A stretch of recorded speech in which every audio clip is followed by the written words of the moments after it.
What is up, guys, and welcome back to March Minifigure Madness. Now, today is Jabba's Throne Thursday. Now, in a sort of celebration of this new set, which you see right here, from the Book of Boba Fett that came out this year, and we talk about the minifigures that came from this set, and another Jabba's Palace set that I have from a couple years ago. So I'm going to start by talking about the ones that came from the older set that I have, not this one that's right up here. And the first one I'm going to talk about is not actually technically a minifigure, but I still really want to talk about it because I think it's a really unique piece. And that is this spider droid. Now, I don't know exactly what these are called, but these have such an iconic look to them. I always have associated Jabba's Palace with these things. Because remember in the LEGO video games, you'd be able to jump on them and ride across and everything with them. So yeah, pretty standard, kind of these legs that are these sword pieces here, and then this bulb part, and this, I think it's technically a brain in there. I'm not entirely sure. So yeah, that's just all for this. Just a little quick thing I wanted to talk about. So the first actual minifigure I'm going to talk about is the Princess Leia Bounty Hunter disguise. Now, I love this minifigure. I've always loved this helmet for this character. This mold really accurately nails the look that this helmet has, even down to the mouthpiece in the front and even down the sides. And this front printing is really cool. I like how it starts from the chest and continues to the waist piece and then down to the legs. Once again, I always love when these minifigures have this flow to them, and this one flows really well. Now, it does also have this little back piece here, and it does have some back printing. Pretty standard, pretty much what you would expect, but I do like how it continues this pattern and how it is there, even though this will be on top of it there. And underneath this helmet has Princess Leia's face. There is a back of the face printing as well. And I think this set came with the hair piece. It might not have. Yeah, but overall, pretty cool minifigure. Now, another minifigure that came in that set, and that goes along with the last one, is this version of Chewbacca here. Just a quick editor's note here. I realized literally as I'm editing this is actually not the Chewbacca minifigure that came with this set. It's actually the classic looking Chewbacca one, which I'll flash on screen now. I think I just happened to display this one instead, just because it looked more detailed, and I have the other one as separate display. So I go off a little bit on talking about this minifigure. Don't worry about it. I'll talk about it in a different one coming up, and I'll talk about both of the ones that I missed. And up next is Bib Fortuna. Now, this is based off of his look from Episode 6 of Star Wars. This has a pretty menacing face print, it really has that creepy look that he has. And this custom headpiece here is pretty cool. I mean, I haven't seen anything else quite like this, the way that it sits around his face. It really accurately nails his look. And I like how he's dressed in this dark navy blue, and he has this shiny silver part on his chest piece. And he did also come with this cape. There is no back printing on the back of this. Kind of generic, pretty standard minifigure. It was nice having just a heavy version of Bib Fortuna, because back when I got this set, this was the only version of him that I knew existed. Not the most detailed minifigure, not a super ton here to talk about, but still an interesting one. Now up next is the Twi'lek dancer, Oola. Now, she's one of Jabba's slave dancers from Return of the Jedi. And as you can see, this is a pretty unique minifigure. It has this weird greenish, lime greenish color that I haven't seen a lot of minifigures have, and it's pretty accurately nails her look. Her outfit is pretty much the same. This headpiece is also pretty cool too. There are even these metal pieces on this headpiece here. You can even see where the chain goes around her neck and everything. And she has this back print, which is just a little bit nice for detail. Now, the one problem I have with this minifigure is that when this headpiece is on, you can see the bottom of her mouth from behind. It wouldn't have been that difficult just to bring that down a little bit, and it doesn't matter which face print you have it on. Either way, it is slightly visible underneath. That just bothers me a little bit. It's still alright. I just wish that they paid a little more attention to where the face printing would go, but besides that, this minifigure is pretty cool. Now, the next two minifigures I'm going to talk about aren't really minifigures, and that is Jabba the Hutt and Salacious Crumb. Now, as you can see, Salacious Crumb here just kind of sits on the end here, and this is where Oola is supposed to sit. And Salacious Crumb is just a nice little addition. Here, it's nice that they added him in. It wasn't necessary, but I do like that they felt the need to put him in with this set. It is this sort of rubbery material. It's a little harder than a lot of the other pieces that are rubber. And it doesn't sit super well. As you can see, it's pretty loose when it's sitting down. But that's fine. It doesn't need to move anywhere, so it works like that. And this Jabba's pretty funny. I like the expression he has on his face. And he has these lines down his tail and down his back, just to show some of his grease marks or fat folds or whatever you imagine it is. He even has this tattoo on the side of his arm, which is really interesting that you can actually move his arms too. I wouldn't have expected them to do that. And also his head can turn around as well, so you can make him facing whatever direction you want. Now, like I mentioned, this piece here is where Ulaw's supposed to like sit down. And she's just supposed to like kind of chill out with Jabba up there. But yeah, this Jabba is pretty cool. It's not attached to this. I could take it off. It's just like stuck on there for now.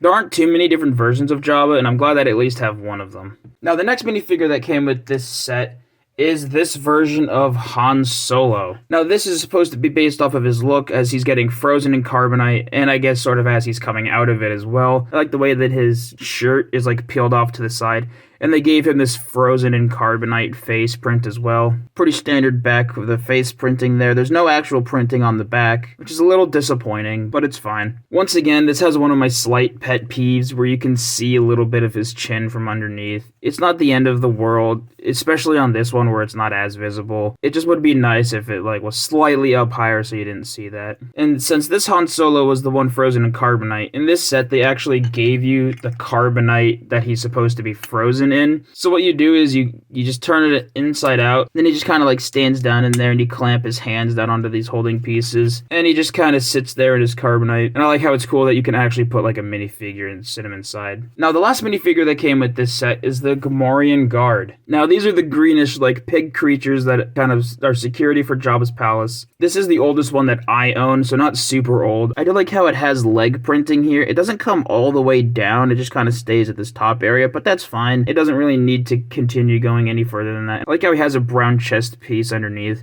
And similar to Chewbacca, how they work is it's just this one piece with like these shoulders and some chest design in the face, and then you just kind of slide it right on down. And this minifigure does actually have a waist printing. It's kind of hard to see. It looks just kind of brown, but as you can see, it's actually like a dark tan. And I find that interesting because you really can't even see it when this is covered over it. So it's a nice touch that they decided to put that there. I like how you can see this buckle on the front, and you can see this like symbol that's getting covered up by the straps. Also, all these like slight armor pieces that are around is just a really nice touch overall. Now, that is all that came with that version of Jabba's palace. And now I'm going to talk about the minifigures that came with the new version of Jabba's palace, or Boba Fett's throne room.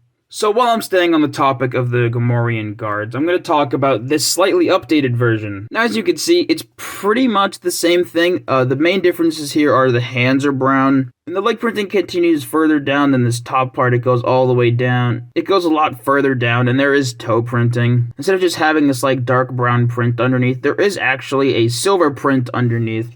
So as you can see, it is a slight bit different. I think the color of green might also be very slightly different, and there might be some slight changes in like the face with the nose and everything. But overall, it's pretty much the same thing. Just this one's a little bit more detailed. Now, up next is this Weequay guard. This species typically has like these markings on the face here that this one has, and they have these braids that they have like from the back of their head and the hair. And I like how you can even see that on the back of the head printing, how it starts here and continues down. I like this like checkered pattern along the bottom here, and how this side of his chest piece and like shoulder, I guess, are supposed to be this like other pattern that's right here. The only disappointing thing about this minifigure is that there's no leg printing. It doesn't really necessarily need it. It just would have been nice to have some, especially since every other minifigure that came in this set does have leg printing, so I don't quite understand why it doesn't. And also, I like how there's this nice, like, almost armor-looking piece under the chest here. It might actually supposed to be armor, I'm not quite sure. But as you can see, it's not just that, it even has this, like, extra layer of silver with the gray that really just makes it kind of stand out. Now, up next, I have this character that is just referred to as Quarren. I think the Quarren are the species that he is here, but I could be mistaken on that. Now, one thing I like is how this has this like rubber headpiece here. It is actually a rubber piece, but it's a much more solid rubber piece. It's not like the Yoda or the Dobby, way too loose and like the printing will get scratched off.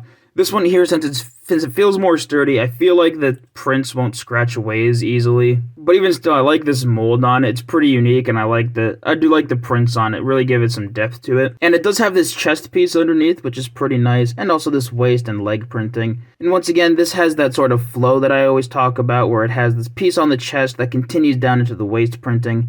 And then the waist printing has the starting of like this cloth part here that continues into the legs. And this character also has some back printing. I like how it's this like tan color with all these like gray dots in it. I think it looks pretty cool.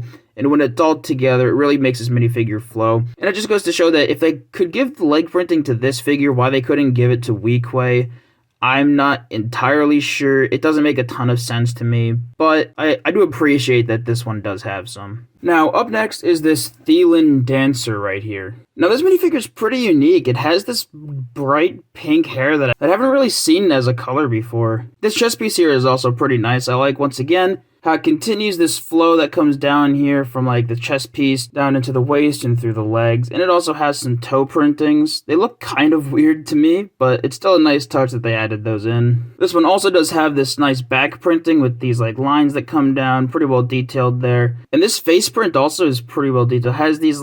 It has these marks on the side of her head and everything, and all these like little dots in between. This does also have a dual face print here. And I like how they show you these lines. Even though the hairpiece mostly covers it up, it's still nice that they added this piece and really adds like a depth to this sort of character. And I think this is one of the few, if not the only minifigure I have with these light gray hands. Every other character I can think of that I have has this color of gray, even when it makes sense to have this lighter shade of gray here. For example, this character from Pirates of the Caribbean. Now, if it had this hand printing that was the same as this lighter color, I feel like that's what it's supposed to sort of look like, but instead they always give them these dark gray ones. This is the only one that I think I own that has this light gray. I don't know if it's by sheer chance that I just haven't had any, or if this is only like a recent thing. I'm not entirely sure about that, but it's just an interesting thing that I observed. So overall, this minifigure is pretty cool. I like some of the attention to detail on it and the flow that it has. Now, up next is Bib Fortuna once again. Now, this is based off of his look from the Book of Boba Fett, where he's definitely put on some weight, where he has usurped Jabba's throne, and he's put on a bit of weight, which is why his character looks a lot more bulky than before. Now, as you can see, this one did not come with a cape. I don't think it needed to. I think it's fine without it. And this headpiece here is a lot smoother and a little more bulbous. But it does have some nice attention to like a lot of these like wrinkle lines here and everything,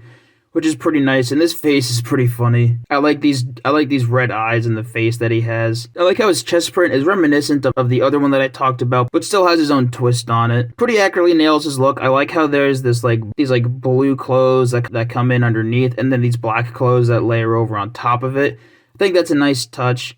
Even has these like dark navy blue hands, which I don't have a lot of these either. And I like this back printing here.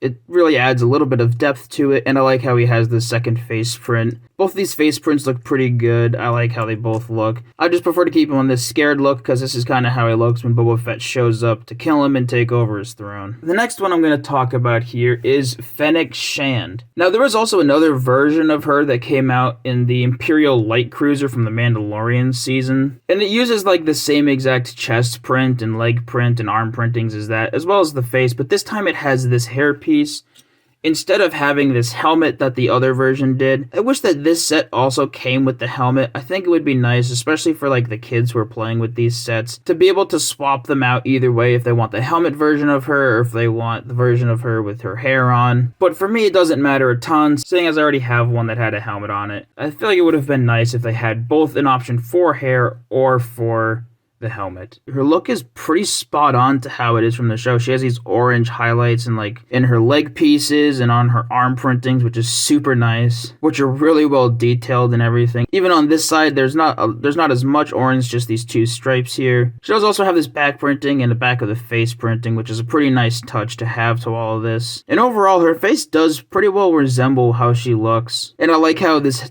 once again, how it has this sort of flow to it. As you can see over here, these pieces are like connected and they come down through the legs.